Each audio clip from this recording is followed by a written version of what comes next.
আজকের যে আমরা পড়াশোনার যে টপিকসটা আছে, প্রথমে হচ্ছে পরিচালক। প্রথমে আমাদের জানতে হবে পরিচালক কে এবং কারা।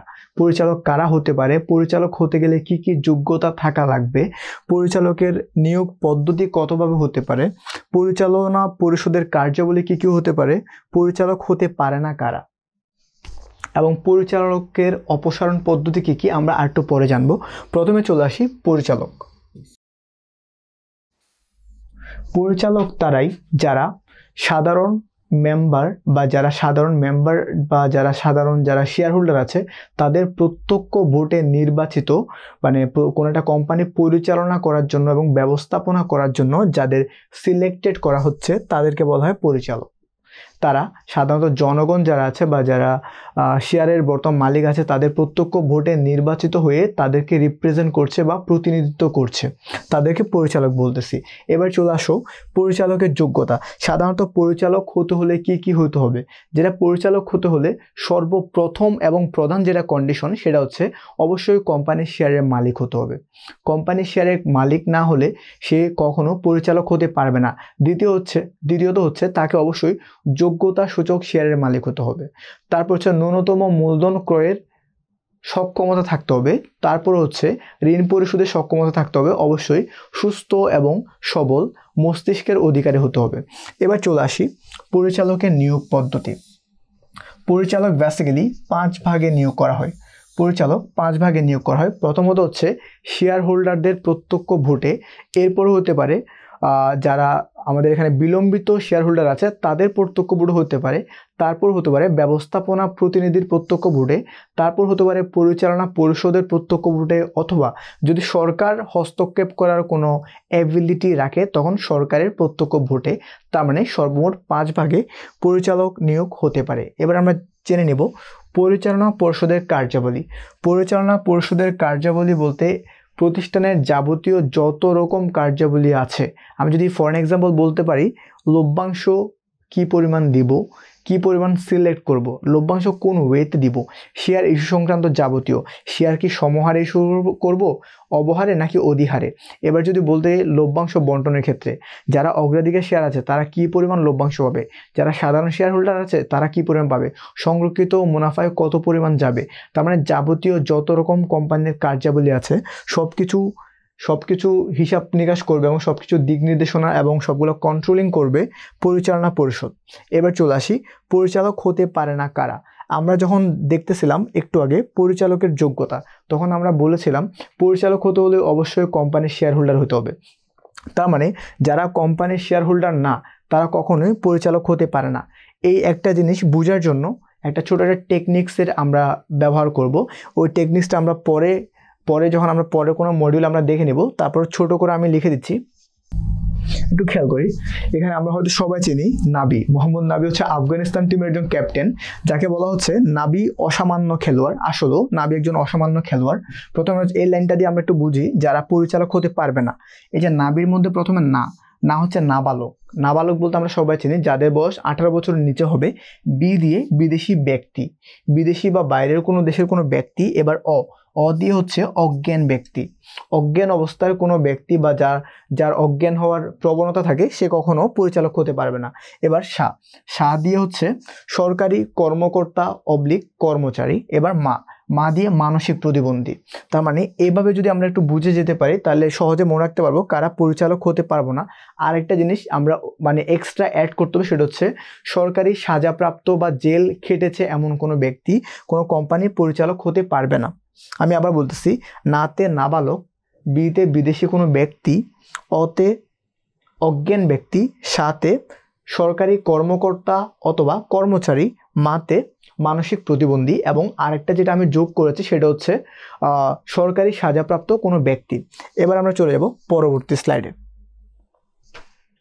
পরিচালকের অপসারণ।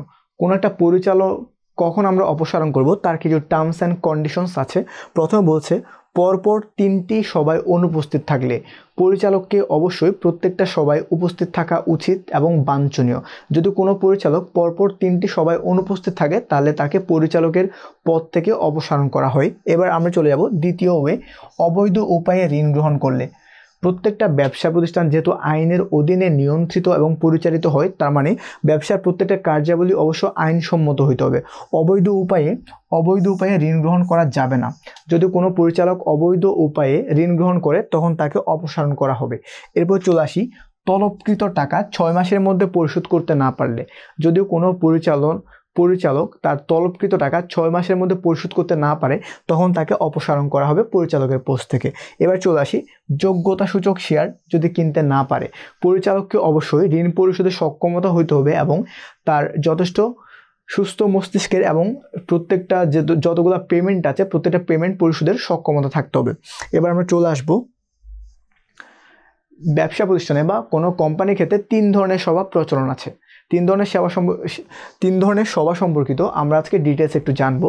প্রথমে চলে আসি বার্ষিক সাধারণ সভা।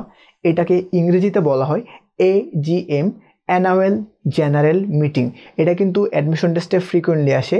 AGM এর পূর্ণরূপ কি? তখন তোমাকে লিখতে হবে অ্যানুয়াল জেনারেল মিটিং। আমি একটু লিখে দিচ্ছি। তার মানে প্রথম সভার নাম হচ্ছে বার্ষিক সাধারণ সভা, যেটাকে ইংরেজিতে বলা হয় অ্যানুয়াল জেনারেল মিটিং। 2 নম্বর যে সভাটা আছে তার নাম হচ্ছে বিধিবদ্ধ সভা।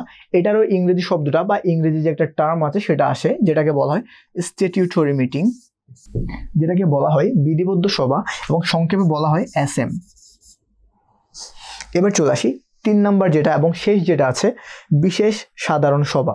বিশেষ সাধারণ সভাকে ইংরেজিতে বলা হয় এক্সট্রা অর্ডিনারি, এটাকে বলা হয় EGM। এটা হচ্ছে AGM, এটা হচ্ছে SM, এটা হচ্ছে EGM। এবার আমরা একটু ডিটেলসে চলে যাই, আসলে প্রত্যেকটা সভা কেন আহ্বান করা হয় এবং প্রত্যেকটা সভার বিশেষ কিছু বৈশিষ্ট্য আমরা এবার জেনে নিব। প্রথমে চলে যাচ্ছি বার্ষিক সাধারণ সভা। 1994 সালের কোম্পানি আইন অনুযায়ী বার্ষিক সাধারণ সভা আহ্বান করা হয় 81তম ধারা অনুযায়ী। ধারাটা আমি পাশে লেখা আছে, 81তম ধারা অনুযায়ী।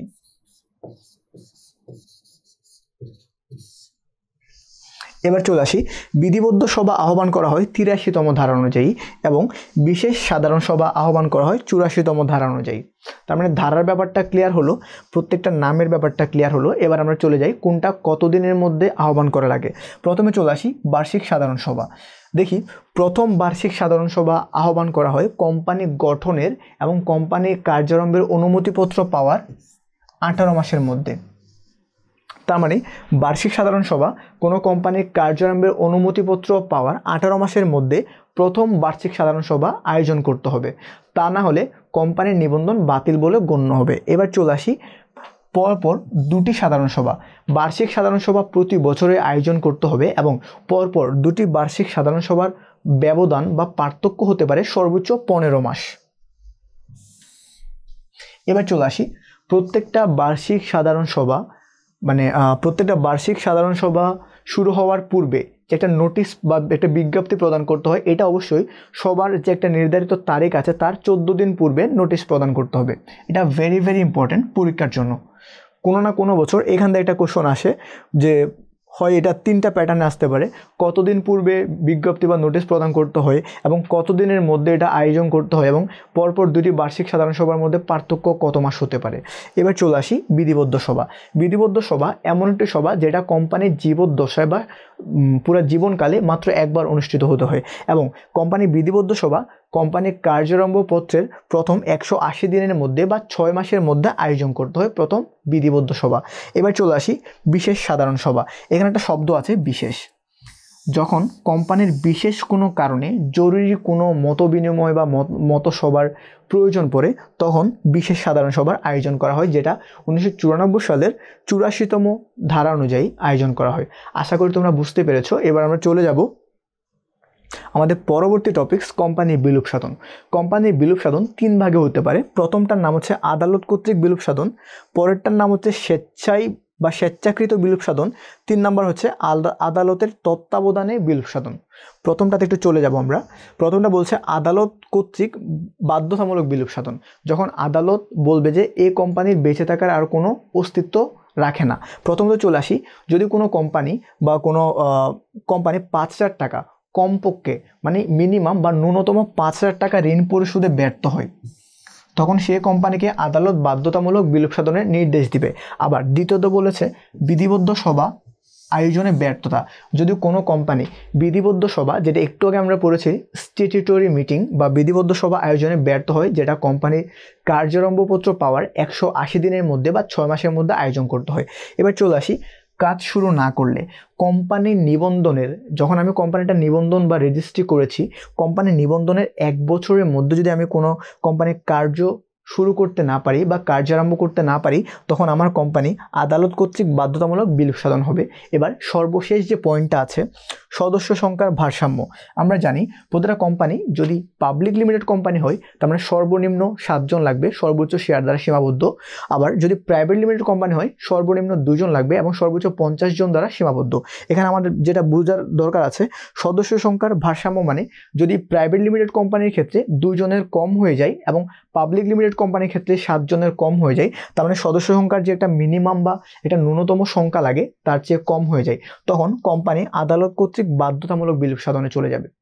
এবার আমরা চলে যাই পরবর্তী সেগমেন্টে, যেটাকে বলা হচ্ছে স্বেচ্ছাকৃত বিলুপ সাধন। আমরা জানি স্বেচ্ছা মানে নিজের ইচ্ছা।